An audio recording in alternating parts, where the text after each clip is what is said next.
All right, good morning, everybody. How are you guys? Good to see you guys. It's Wednesday. Hump day. Doing good, great. We're getting a lot of rain here today. All the snow is turning into mush. That's exciting. But it is a little warmer, which I'll take that. All right, how's everybody doing with your mood boards? You guys having fun with that?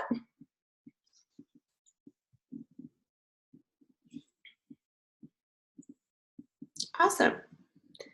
Yeah, if you missed it, I did a demo of that last time we met up on Monday, so definitely check that out. Great. I've been catching up with a lot of you guys on your discussion posts. Keep up the good work with that. Some really interesting perspectives that you guys are, kind of examining with all of the really interesting package design examples in that website. Awesome. Yeah, so hopefully that inspires you too to see kind of really cool packaging like that. Those are the types of things that you typically, I don't want to say don't work on, but you know what I mean? It's like those creative instances where it's a little hard to find, because typically packaging can be kind of, depending on what you're working on, can be kind of like, a package for Band-Aids is what I'm talking about, like the normal everyday stuff. So the things that you see on that website are definitely more creative, but very inspiring, and kind of gets your creative juices flowing. All right. Well, welcome to week 1, live lecture 2. We are going to go over a few things today, but just to kind of recap here, on Monday we talked about a few of these points here. Good morning. Welcome. We talked about just kind of how to succeed in this class. Look at me, effective package design. It's not just aesthetically pleasing. There's a lot of variables that go into an effective package design. I think that's pretty common sense, though. It goes down to even where it is on the shelf, if it is a product. So the gang is here. So there's a lot of psychology that goes behind it too. Not just the package itself, where it is on the shelf.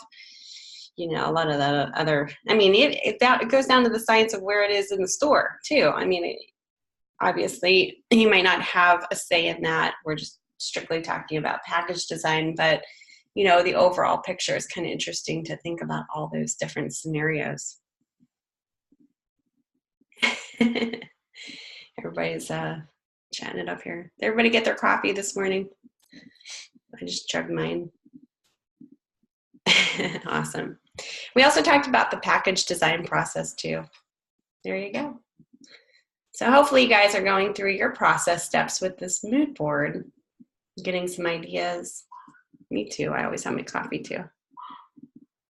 Got to have that Java start the day off, right? I've been drinking coffee since I was 12. My mom got me into it, so that's right. All right, so the agenda for today, we're going to talk about the art of the mood board. I'm going to show you some examples of different mood boards that are more extensive than what you guys are working on, but I think it's neat to see other designers' work. And I'm also going to show you a mood board that I created for one of my graduate projects.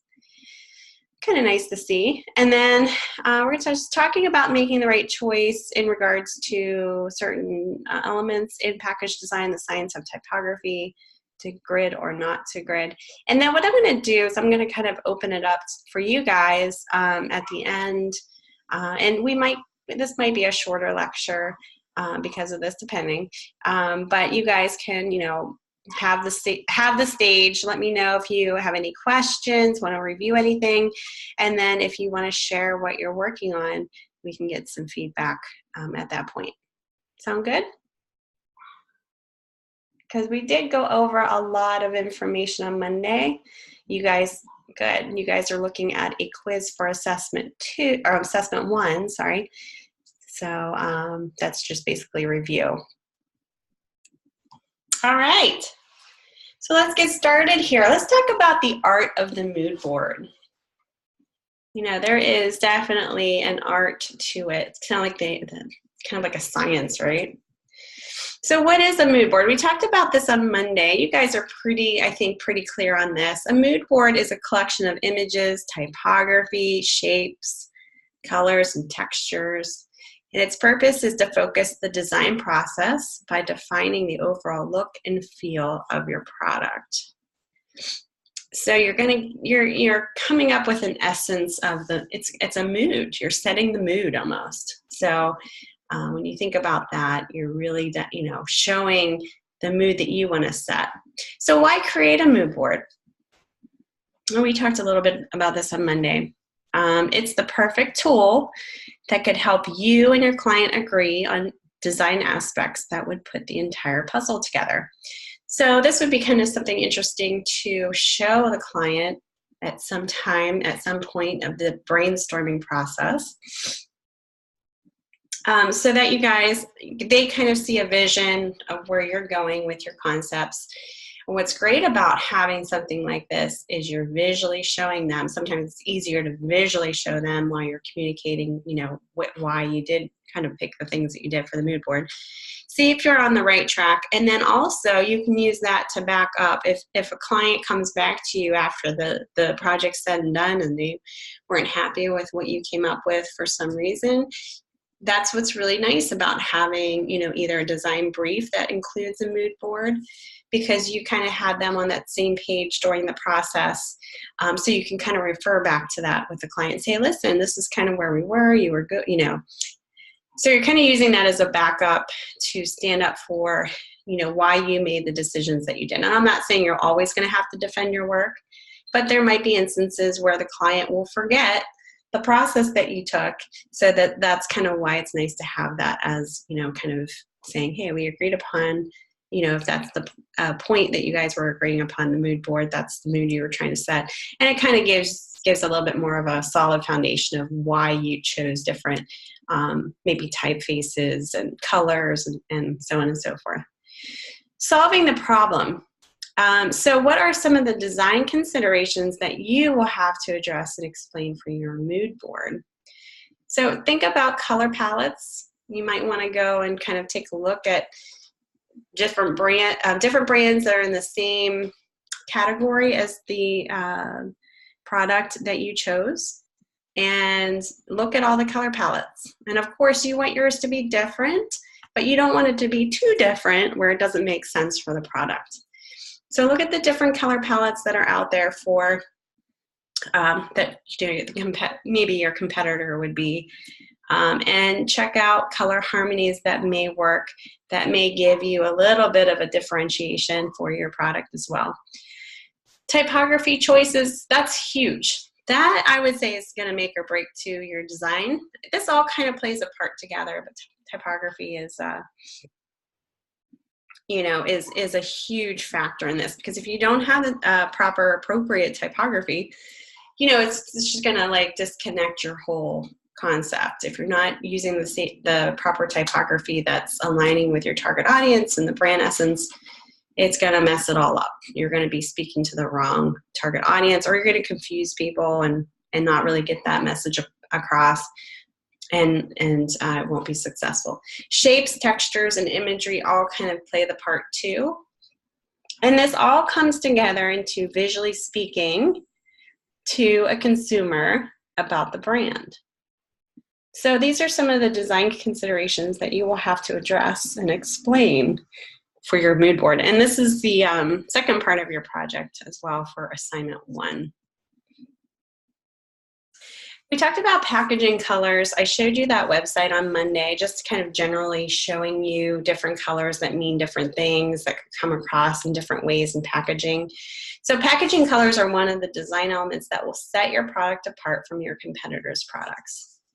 There's a lot of this going on right now where they're, using solid colors. I guess it's just weird to see it evolve because, you know, generic brands are typically the brands that don't use a lot of, I guess, in the trends in the past, have used very minimal color. But now it kind of switched, you know, where now we have a very simple trend of using maybe a solid black color, white color for different products. For more trendy looks, but a more quality product is kind of what it's kind of showing the essence of to people. So it's kind of interesting to see the generic brands versus the actual real brands and see the design trends between the two. And that's another reason why it's important to check out design trends. Now, I actually posted this too, and I don't know if you guys check this out, but always look in announcements for different things here. This is how I speak to you guys too. But if you didn't get a chance to check this out, I posted this yesterday, and it talks about the design trends in package design for 2018. So I kind of just wrote a little blurb here that's from right here from the actual website, and then it talks about the trends. It has a list of trends that kind of happened in 2018. It's no longer 2018.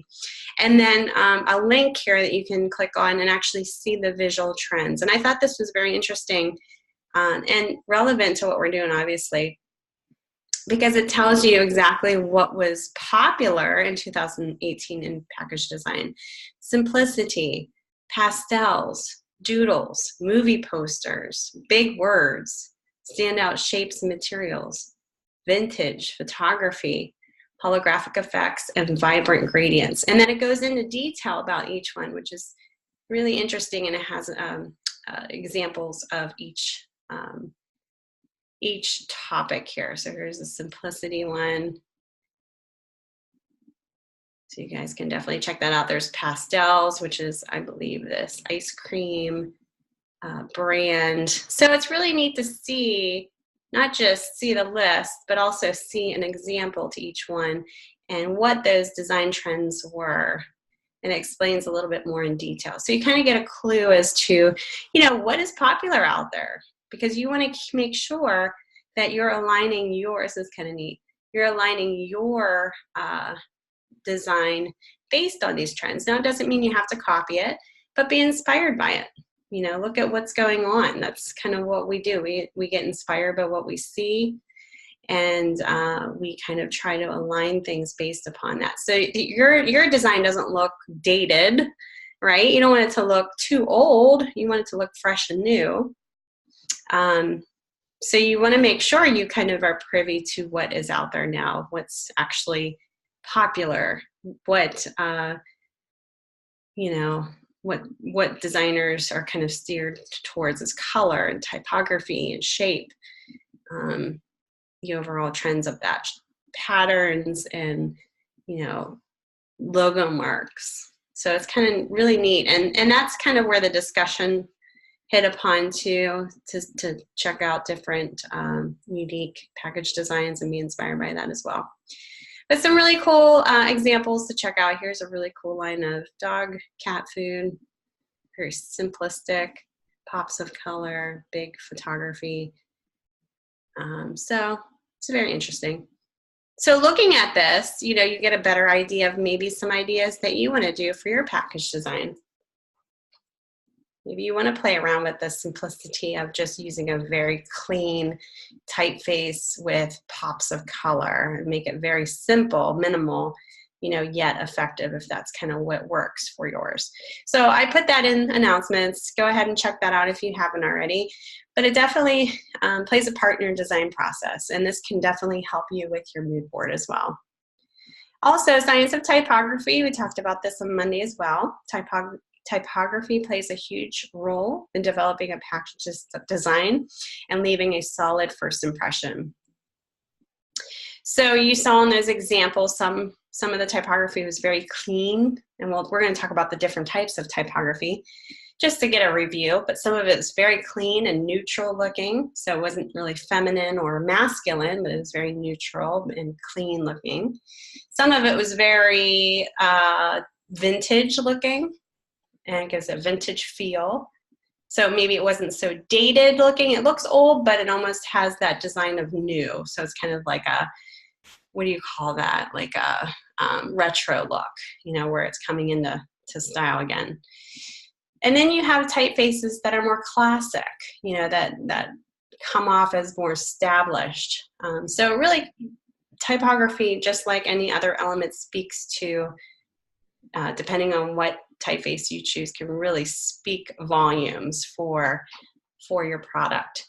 Okay, so different types of typography. Just a little review of typography. Most of you guys probably know this already, but that's okay, we'll talk about it.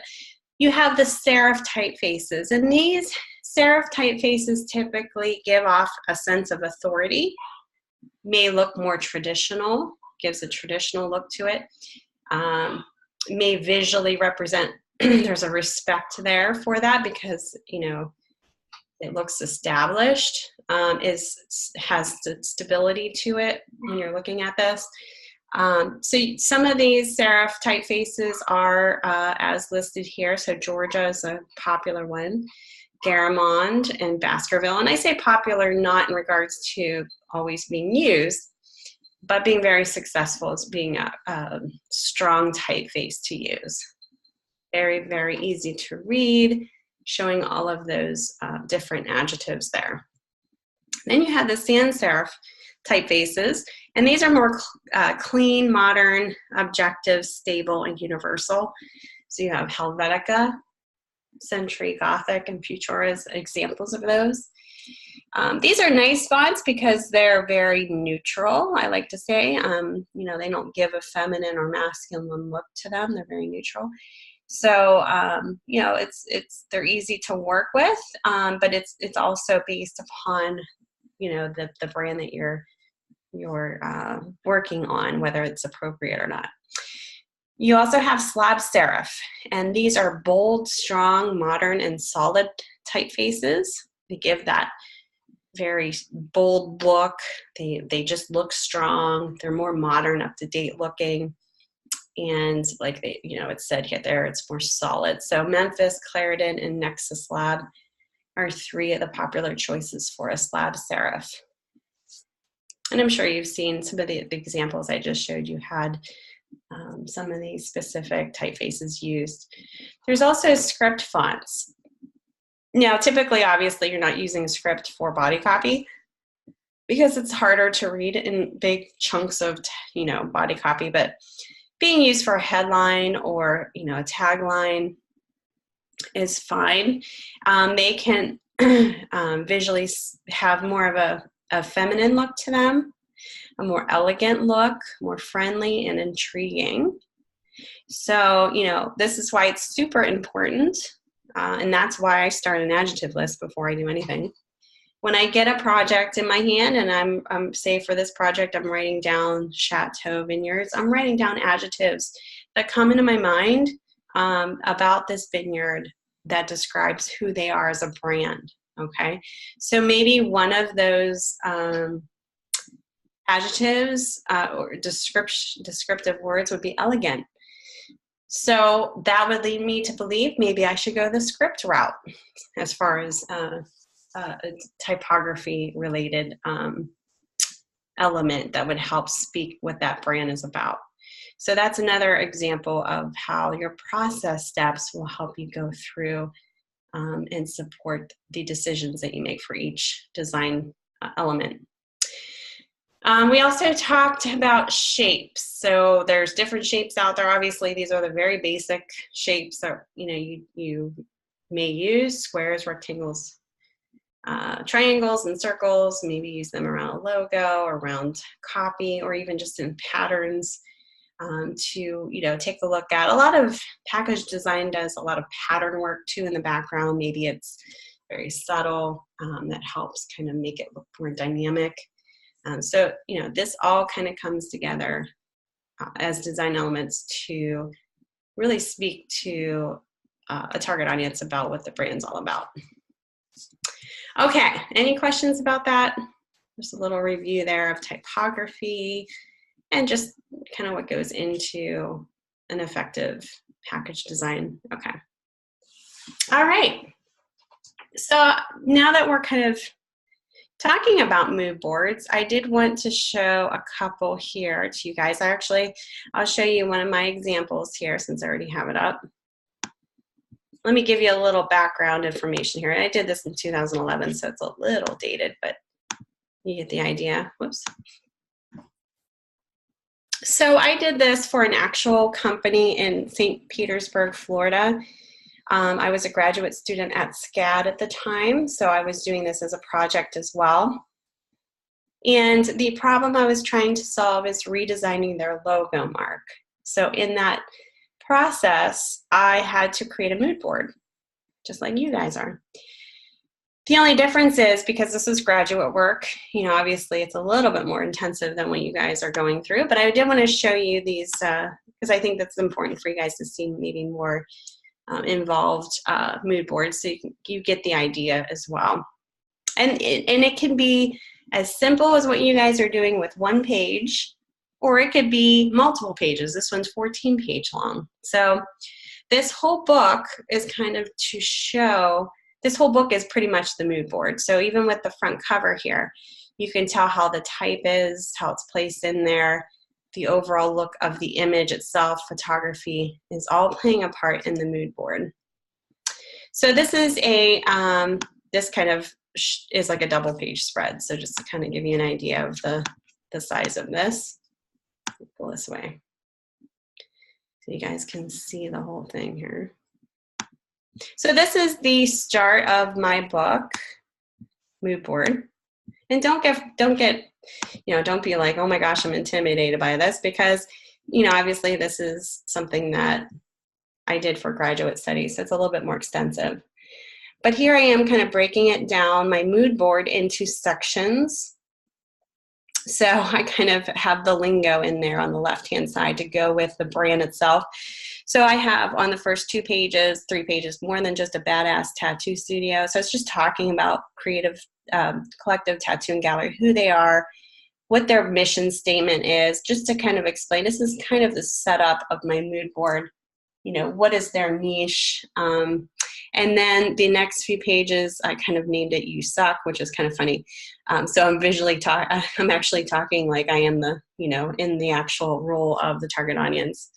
And this is the competitor logo. So I'm showing you, yeah, I'm looking at who are the competitors of Collective Tattoo. And we're looking at that because, everybody's laughing, because we want to align our mark based upon our competitors. We want our mark to stand out from the competitors. So we need to see them, right? And the next section is badass color palette. So I kind of show like the colors that I'm thinking of, typography, images and logos, shapes, textures, and materials, just kind of all that we just discussed in different sections. I'm showing it in different pages here, a word list that I created, and then we didn't do this. This is my citation page. So, yep. Pulling colors from the actual imagery there. You got it. All right. So the next 2 pages here is telling you, okay, this is some of the competitors that are competing. The same target audience may be looking at these same studios around Florida here, and so it's very important to take a look at what their logo marks look like. So here I am pulling in the competitors' logos from websites and placing them in here. So you can see all kinds of really interesting logo marks here. And I actually have one LA Inks in there, and they're not in Florida, but they could be a competitor depending on how far away people want to travel. But a lot of these are from around Florida and St. Petersburg.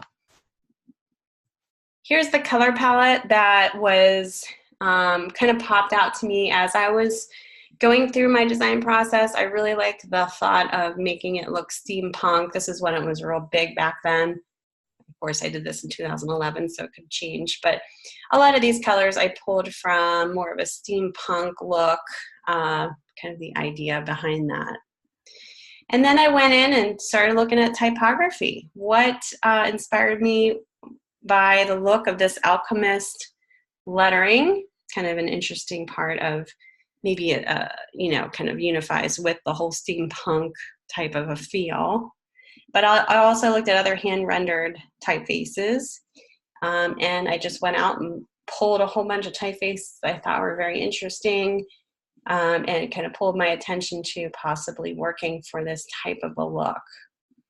Some of these came from signage, some of these were logos. Here's a tattoo there, I pasted in there, and then some were just from an actual font website. So I'm kind of getting this whole vibe and feel of what this could be. Then I go into, okay, now what we're gonna do, when we're thinking about the essence of collective tattoo and gallery, I'm writing in here, these inspired images came into mind. So not necessarily a little interpretation, but the mood that these images convey strike a chord with the studio's overall infectious vibe and innovative badass feel.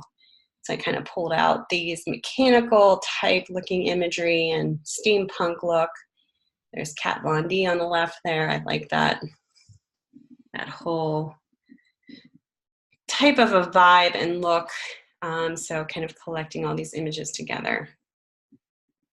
And then I went in and just kind of grabbed some logos that I thought were really inspiring. Maybe not necessarily the logo I would choose, but maybe there's certain things about the logo, the play of white, negative and positive space. Maybe it's the typography being used. Maybe it's the shape. Maybe it's the color, you know, kind of showing all these really visually interesting things that I think I want to play around with for this particular concept. Thanks, Lisa. Kind of interesting to see, right? And then here's this guy, right? He's kind of a good looking guy. Whoa, I wonder if that's real. Might be. Then we look at the shapes, textures, and materials. I think I've seen him before too, actually. Looks familiar.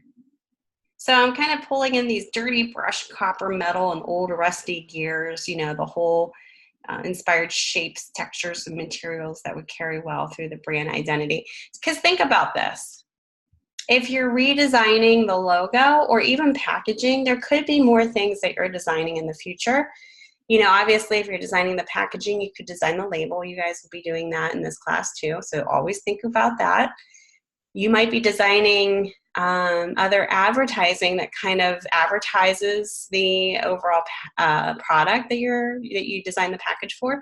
So there's so many other things that could come into play. So looking at different materials is really important because you could tap into that. Maybe not necessarily for the package, the actual package design, but you know, other things that you're doing too, other identities, parts of the identity package. So here are the shapes and textures and colors kind of that I was thinking of and inspired by for this. Steampunk coffee, there you go. You like that? It's kind of cool. And then here I am with my word list. And actually the pictures on the left are the real pictures of the studio itself. Just to give you guys a little background information. Thanks. I actually had my first tattoo there when I lived in Florida. So I knew the owner. I was there in the studio. Yeah, what's really cool about the studio is it's not just a tattoo place. They actually have artwork displayed for gallery shows. So what they would do, it was really neat. They had two sections of the place. So the outside gallery, which you would walk into, you see the pictures here, they would actually have the artwork displayed. And then you would go through the door and then they'd have their tattoo place set in the back. So on weekends, they would have a DJ come in and spin and have like really cool gallery openings as they're tattooing. So it was a real interesting vibe that they had going on there. Yeah.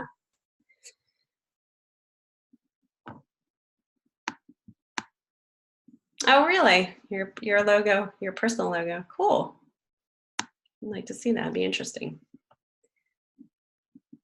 Yeah. So this is a word list that I created that I started with before even going through all this stuff. And all these words kind of came about whenever I gathered the information about the client, right? So I gathered all the information about the client, did my research, and then I started my brainstorming, and the word list is usually what I start with. So some of the words that I kind of looked at were innovative, inspiring, infectious, energy, youth, edgy, modern, inventive, new, influential, epic, creative, vibration, unifying, uniting, open-minded, free-spirited, professional, exciting, revolution, metamorphosis, breakthrough, modernization, novelty, newness, creativity, originality, ingenuity, excuse me, changing, transcending, and enlightening. So you can see from these words how you can look at this and say, okay, I want to look, for a typeface that goes with these words. What looks edgy? What looks like it has, an infectious energy to it. It's creative, has a vibration to it.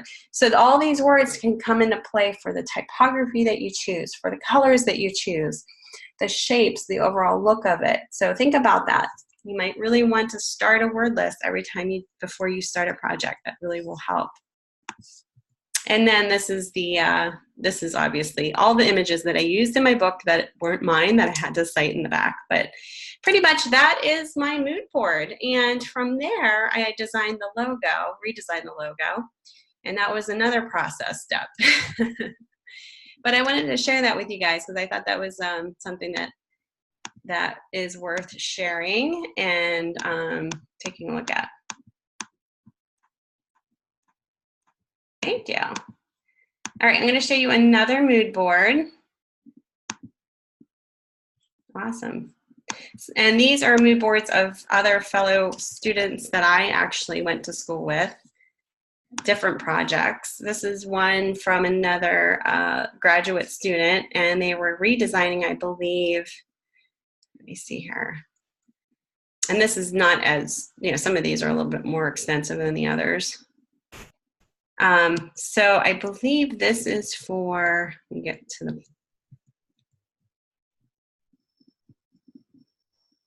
Piccolo. I'm sorry, it doesn't really explain it in the front here.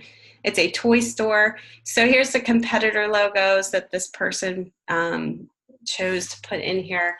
And then their color palette that they're looking at. Some of them are patterns, some of them are colors. What's really neat is you could, remember those swatches at Home Depot? You can kind of look at those too. You can kind of get some ideas there. You never know where you get inspired. Typography that this student was looking at possibly using for their redesign.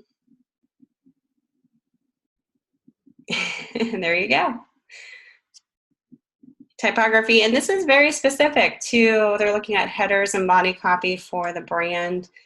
Here's images for the brand essence. So you might want to just have an image page for a brand essence of the look of the style that you want to go for with different identity pieces that you're doing.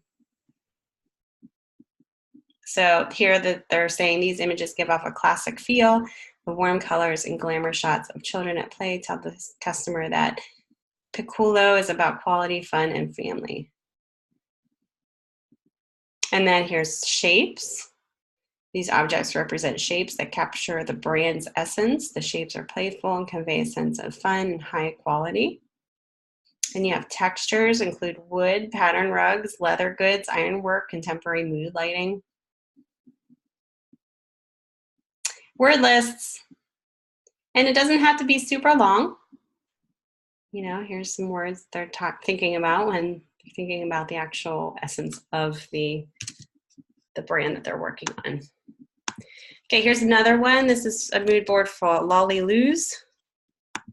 Kind of a funny word, right? I believe this is more of I think this is a candy store, candy bar, maybe ice cream. I'm not sure. Let's see. I can't remember. But here's the competitor logos on the top. And then the bottom are inspiration research, color palette, typography. And this is something that you can do on, you know, this particular student decided they're going to use fonts that they found and then typed out the actual name. And I do this all the time. I always kind of look for typography that would work. And then I have it typed out. I have like maybe like 20 or 30 examples. And then I kind of go down from there. It's like whittle it down to what I believe would work the best. Images, image style. So maybe what would be used in a brochure or advertisement, the look and feel of it, shapes, textures, materials, word list. And I have one more to show you. I don't want to bore you guys too much. I think these are fun to look at though, for sure. This is for a hotel. It's a little bit different client there. Quillen Hotels, competitor logos,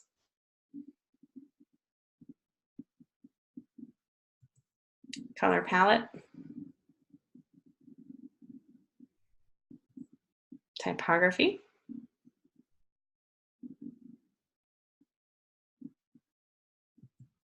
images, imagery style, and shapes, textures, materials, and word list.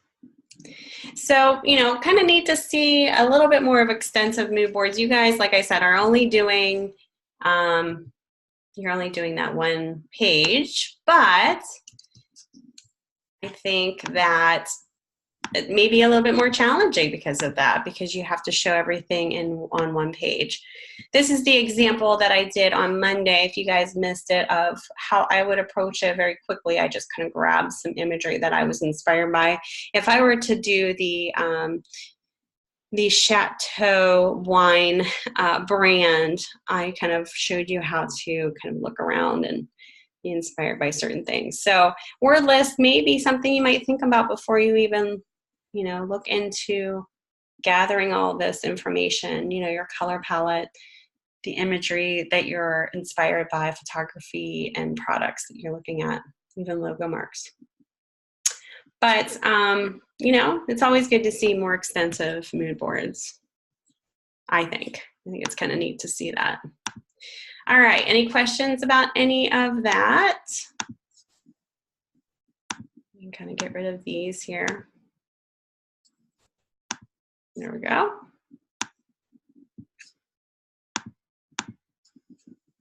All right, why don't we take a 5-minute break, and I'm going to come back and we'll take a look at your, just talk about your assessment 1 and where to kind of look for studying for that quiz if you haven't taken it yet. And then I'm just going to let you guys kind of open it up for any questions that you have. If you want to prepare any work to look at, now's the time to do it during break. We can share your screen if you want to. We can show what you're working on, get feedback. So why don't we take a 5-minute break and then we'll get back to all of that. Sound good? Oh, looks like Jennifer sent a screenshot here. What's this? Is this your tattoo? Let's take a look at this before we go on break here. Can I share this?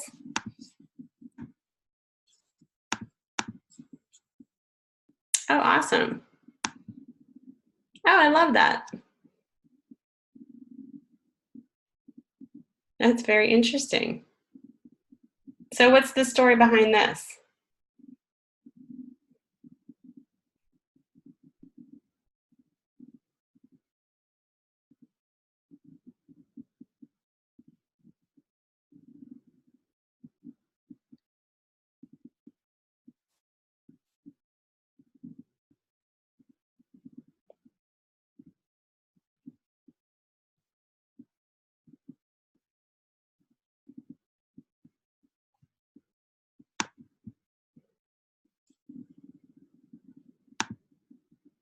I don't know if she's actually, are you typing? I wish I could see if somebody was typing. I can't tell.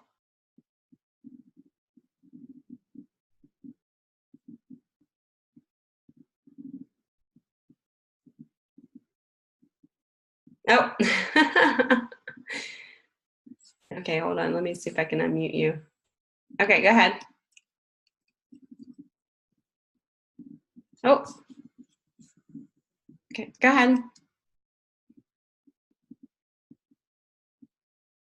Is your microphone unmuted on your actual computer?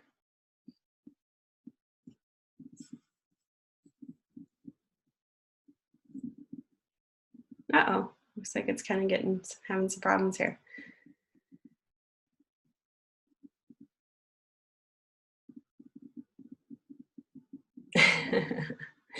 Okay. Oh, you could just type in there.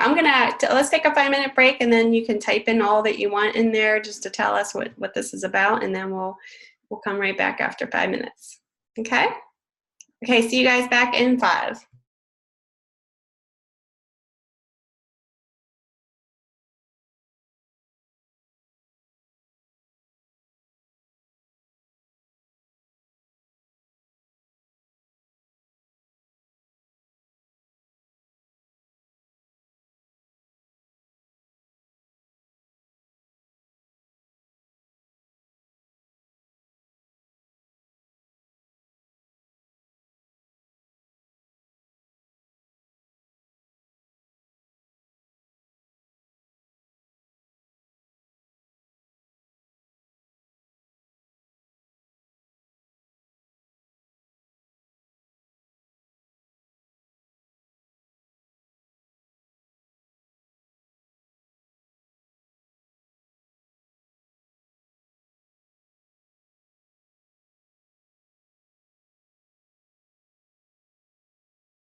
Okay, can you guys hear me? Looks like Jennifer sent another picture here. This is of your tattoo. Oh yeah, okay, let me show that. If you don't mind me showing it.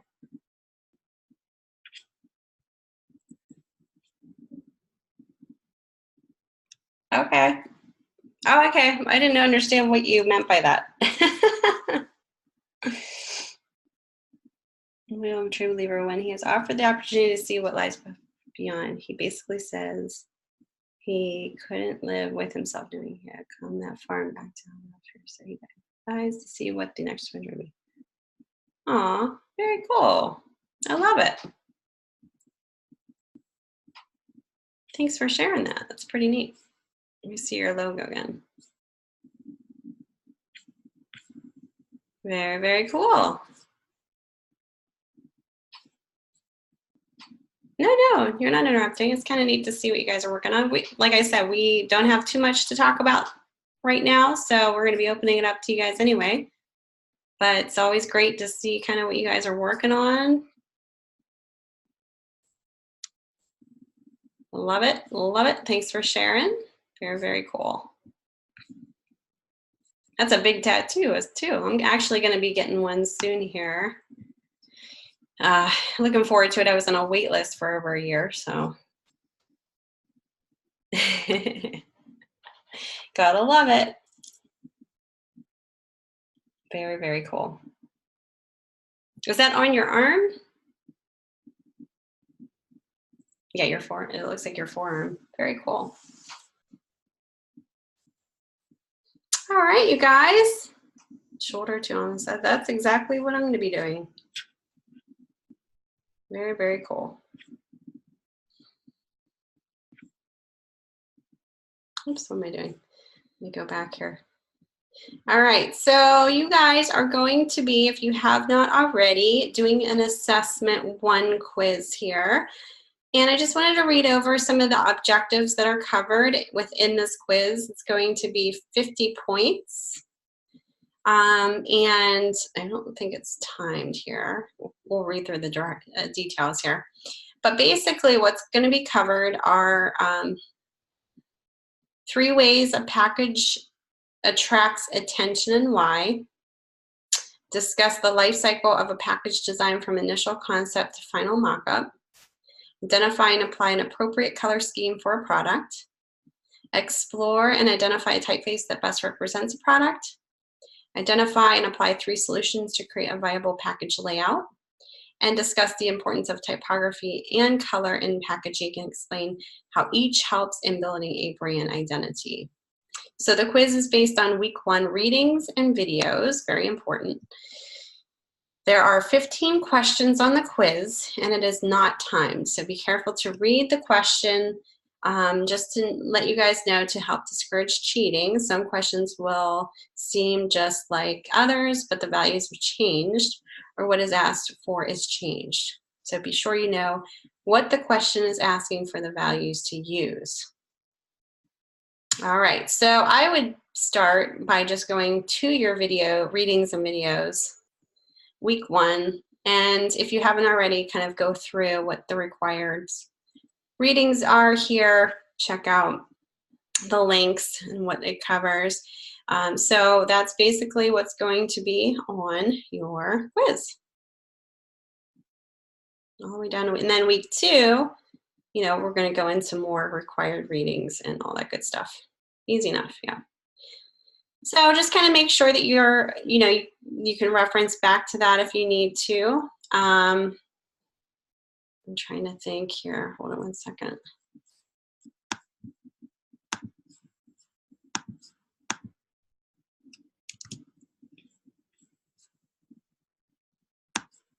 So kind of think about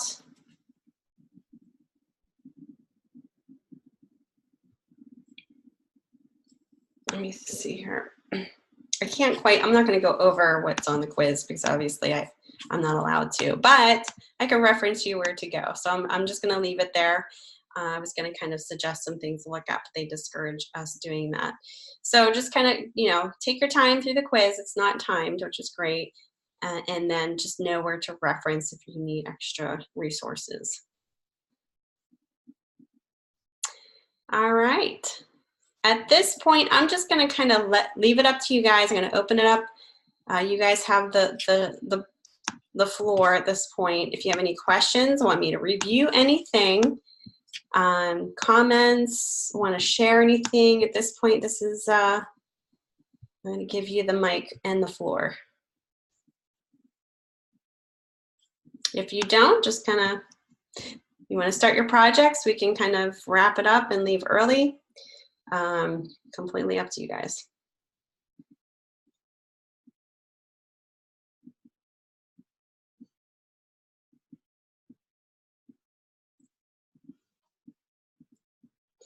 Okay, so I have a question here.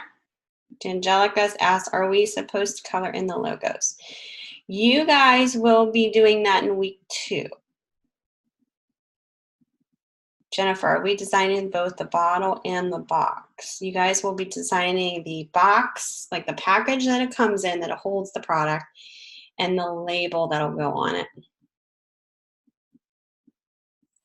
And then in week 4, so if you kind of want to jump ahead and take a look at what the final project will be, you guys will actually be doing a 3D prototype of your final design.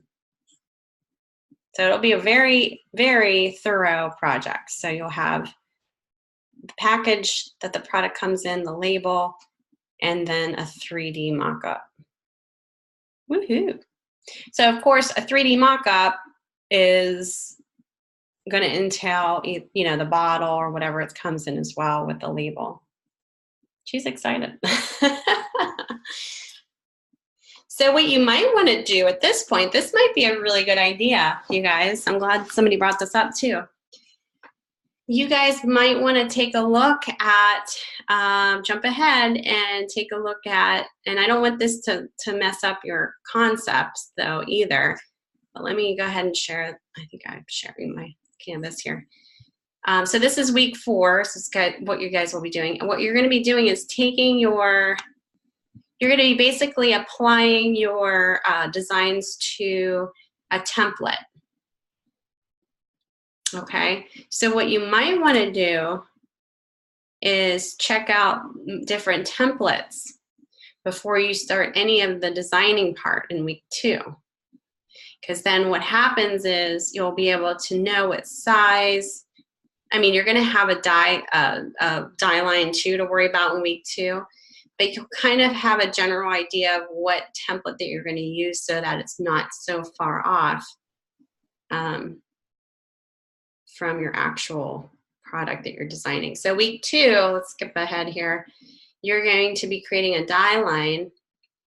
So depending upon your, let me zoom in here, and we'll talk about this more next week. Depending upon your brand that you chose, the die line is going to be slightly different. So if you're the Chateau Vineyards, it looks like it's pretty similar to Wild Bill's hot sauce. I think it's pretty similar. I'm not sure what, maybe the size difference, it's a little skinnier, I'm not sure. The flaps are a little skinnier. But the cologne box, the perfume box is definitely different. Package was my favorite, the bottom. You mean this one? The cologne one?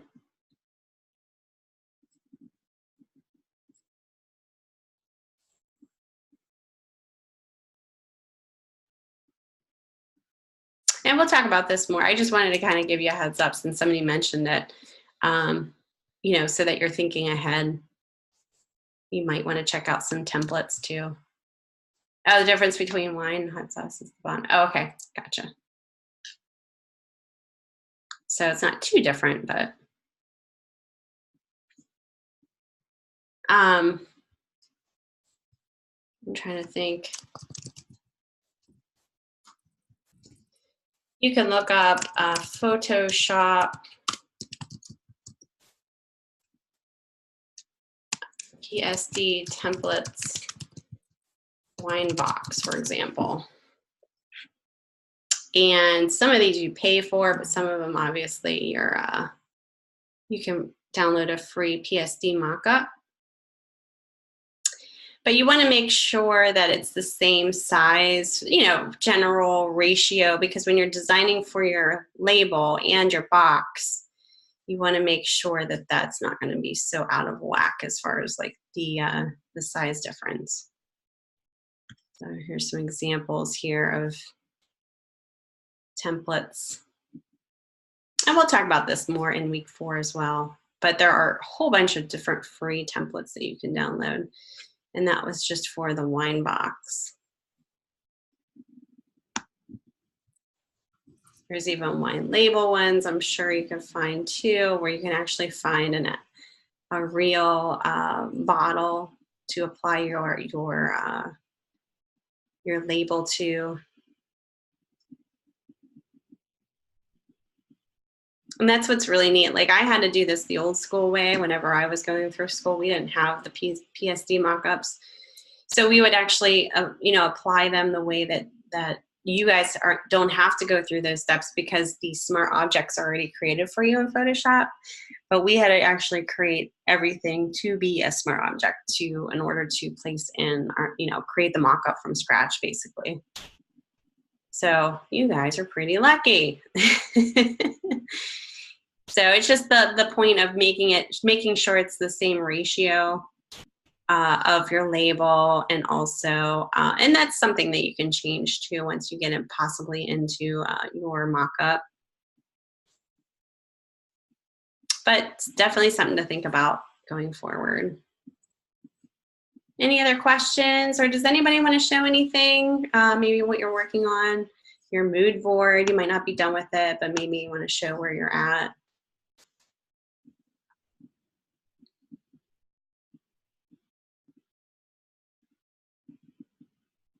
We have 4 people in here. Okay. I respect that. If you're still in the works, that's fine.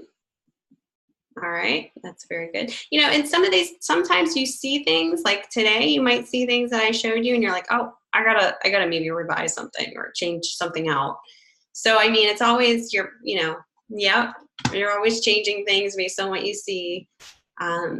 Maybe you go back and say, oh, maybe I should start a word list. Maybe an adjective list would be a great start. And then maybe just to see how much that would change what I'm looking for.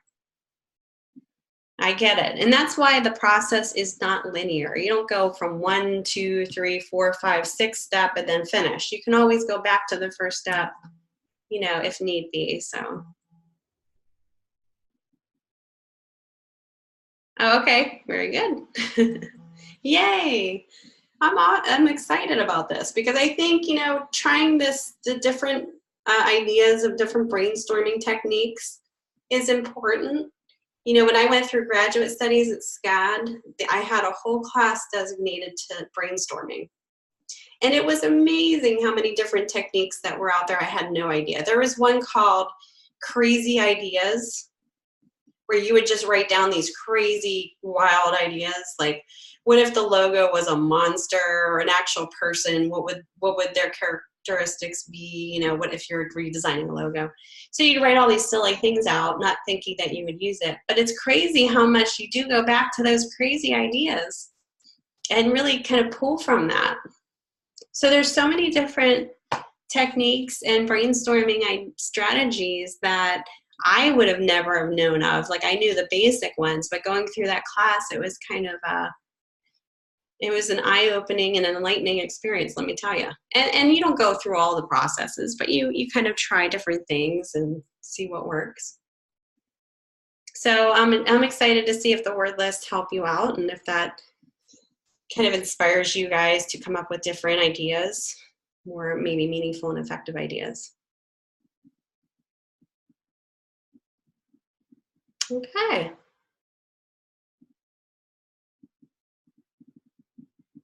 Can I say that the website we need to use for this week's discussion is huge? What do you mean by that? If we get crazy, can we do multiple pages or? I would just stick to one page. If you want to do more than one page, that's fine. I mean, I wouldn't discourage it if that's helpful for you guys. But I don't want to, you know, obviously that's what is needed. As long as you're hitting upon what is needed, that's good. But I'm not going to discourage you guys to like just stick with one page either. Oh, 300 pages. Okay. Nope. That's a good question. 300 pages. That's crazy. As far as designing it, it's completely up to you. You can do it in Photoshop, InDesign, or Illustrator. So pick which one you believe you would do best at. I just did my demo in InDesign, so if you're more comfortable using another program, go ahead. Just don't do it in Word, please. I know it's kind of weird to say that, but you know, sometimes I've seen a lot of different things from students, so I figured I'd throw that out there.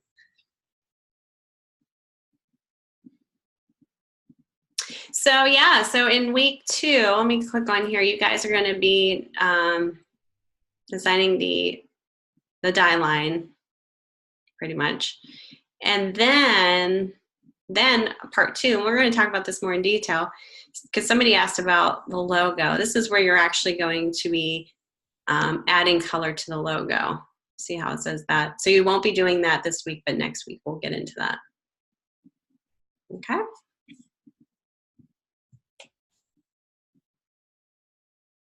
Awesome.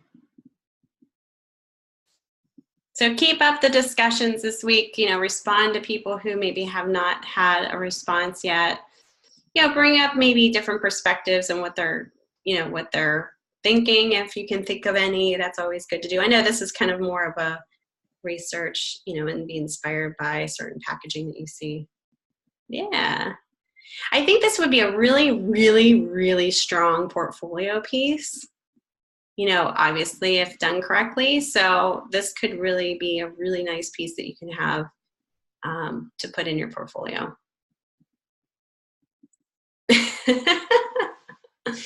You want to do 10 more of these classes? Or you're talking about mood boards? I don't think I've ever had a class that's been this pumped before. So it's kind of nice to see all of your awesome energy here. And I'm excited to see what you come up with because everybody's so excited. There you go. I like that idea. I could teach this forever, huh? Do this over and over again. I would be tired of you guys. I would rather have you guys be like all pumped up than be, you know, be sitting here not talking to anybody and nobody showing up in the lecture and, you know, pushing. I always push the students to get good quality work out of you guys. So you guys are starting strong, which is great.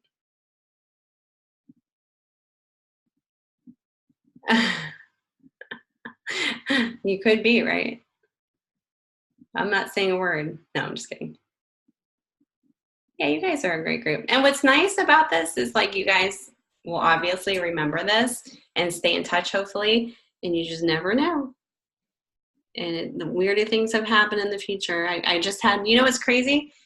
I just had a former professor that I had at SCAD when I was going for graduate studies contact me yesterday asking about a job opportunity that I had once worked for. And I guess he wanted to apply to it, was asking me for references and recommendations. Yeah. So that was pretty, I felt like it was a compliment. I was very surprised. And so you just never know. I might be coming to you guys one day. I'll be the old lady designer. Do you remember me? I was your professor. Just never know. The world, you know, life is so strange how it all kind of works out, but it makes it interesting. It is a good feeling. Oh, we're not getting around in age. We're not talking about ages, right?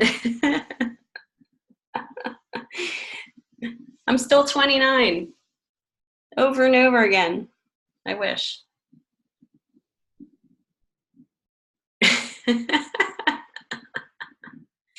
I've been around since the jazz drives and floppy disks, if that tells you anything. Okay. Okay, in 2009. Okay. All right. Well, I graduated from graduate school in 2012, but I took a 10-year hiatus while I was working. So I actually graduated with my undergrad in 2000, if that gets you any idea. But I worked in the field for 10 years before going back for my master's. And I've been working 20 years in the industry so far. You're the old bird in the group.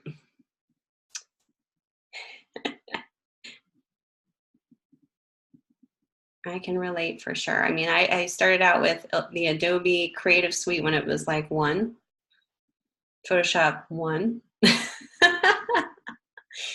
So, yeah. A funny story, my dad and my family, whenever I was 7, bought the first Apple, what was it? Apple 2C computer, I think it was called. And it was like one of the monitors were like, let me try and find a picture of it. The monitor was like black and the type was green. We had the dot matrix printer, Apple 2C computer. And it was like $5,000, right? Commodore 64, that was a big one.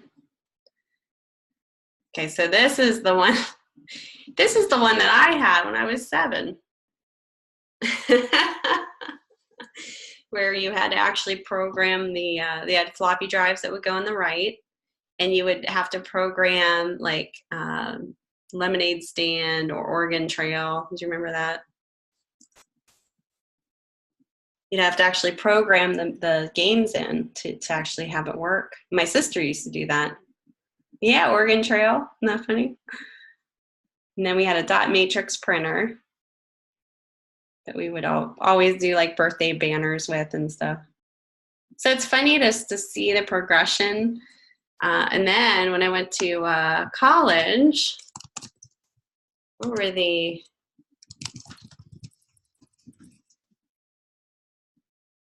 let's see, the Apple computers over time.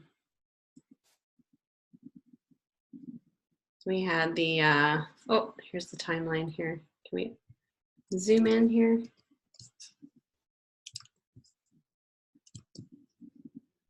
Apple II, and I guess there's the Apple Lisa, and then the Macintosh 84. The next station, I don't remember any of those. The iMac is whenever I started kind of going through college and stuff for my undergrad. It's kind of funny. But they were always those different colors.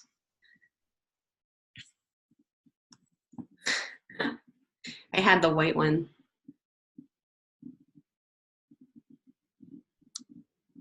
It's funny. It's funny to see the progression of technology and just how fast it's going, and just the design industry, like how quickly it's evolving too. Jelly bean computers, there you go. I remember those, so funny. Who knows, we might be going back to that retro style, right?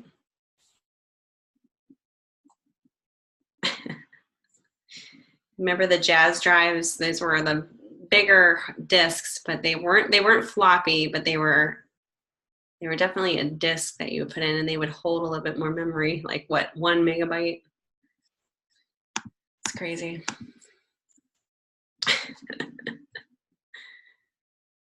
Craziness.